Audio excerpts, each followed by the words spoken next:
Assalamualaikum warahmatullahi wabarakatuh. Kami dari kelompok 8 akan menyampaikan hasil kerja dari kelompok kami dengan materi transisi kependudukan yang beranggotakan saya sendiri Vera Renada Fedayanti, kedua Yara Natasha Salnabila, ketiga Dania Nurwahida Umami. Transisi demografi adalah perpindahan dari tingkat kelahiran dan kematian tinggi menjadi tingkat yang lebih rendah. Selanjutnya, konsep transisi demografi. Tahap pertama, pertumbuhan penduduk sangat rendah. Kedua, tahap yang dilalui oleh masyarakat praindustri ketika tingkat kelahiran dan kematian kurang lebih seimbang. Ketiga, panen gagal, harga tinggi, kelaparan, penyakit menular, dan lain sebagainya menyebabkan tingkat kematian tinggi. Tahap kedua, tingkat kematian menurun drastis berkat ketersediaan sumber pangan dan penyediaan sanitasi yang lebih baik, sehingga harapan hidup bertambah dan risiko penyakit berkurang. Kedua, tingkat kelahiran masih tinggi, namun tingkat kematian cenderung rendah. Ketiga, akibatnya jumlah penduduk meningkat dengan cepat.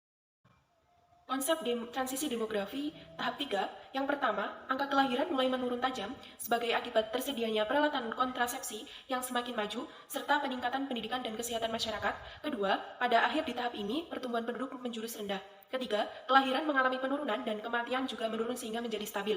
Tahap keempat, yang pertama, kondisi kelahiran dan kematian berada pada posisi rendah atau nol, sehingga jumlah penduduk dapat dikatakan dalam keadaan stabil. Kedua, tingkat pertumbuhan penduduk juga rendah yang dihasilkan dalam kondisi sosial ekonomi masyarakat yang maju. Tiga, pada tahap 4, penduduk di suatu negara akan tetap berada pada tingkat ini. Tujuan demografi. Tujuan pokok penggunaan demografi ada 4, yaitu yang pertama, mempelajari kuantitas dan distribusi penduduk dalam suatu daerah tertentu. Kedua, menjelaskan pertumbuhan masa lampau, penurunannya dan persebarannya dengan sebaik-baiknya dan dengan data yang tersedia. Yang ketiga, mengembangkan hubungan sebab akibat antara perkembangan penduduk dengan bermacam-macam aspek organisasi sosial. Yang keempat, mencoba meramalkan pertumbuhan penduduk di masa yang akan datang dan kemungkinan konsekuensinya. Ruang lingkup demografi dalam arti sempit berhubungan dengan besar, distribusi penduduk atau komposisi perubahan dan pertumbuhan penduduk. Besar artinya banyaknya penduduk, sedangkan distribusi artinya penyebaran penduduk atau usia dan jenis kelamin. Dalam arti luas, berhubungan dengan beberapa hal yaitu sifat-sifat dari kelompok etnik, kelompok sosial, sifat-sifat ekonomi penduduk atau kelompok. Dinamika kependudukan dipengaruhi oleh 3 komponen utama, yaitu 1. Kelahiran atau fertilitas, 2. Kematian atau mortalitas, dan ketiga adalah perpindahan penduduk atau migrasi. Yang pertama, kelahiran atau fertilitas adalah banyaknya kelahiran hidup bagi wanita. Demografer hanya memperhitungkan live birth untuk mengukur tingkat kelahiran dan tidak memperhitungkan kelahiran mati.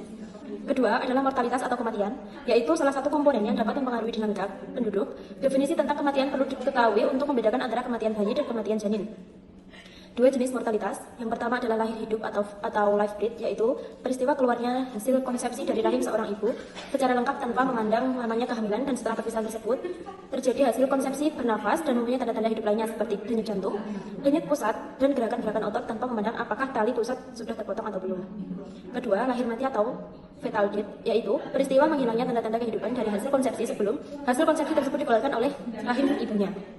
Yang ketiga adalah migrasi, yaitu perpindahan penduduk yang terjadi pada suatu waktu tertentu, melintasi batas wilayah dengan maksud untuk tinggal, baik temporer maupun permanen. Orang yang melakukan migrasi disebut migran. Ada 2 dimensi yang berkaitan dengan migrasi, yaitu dimensi waktu dan dimensi wilayah.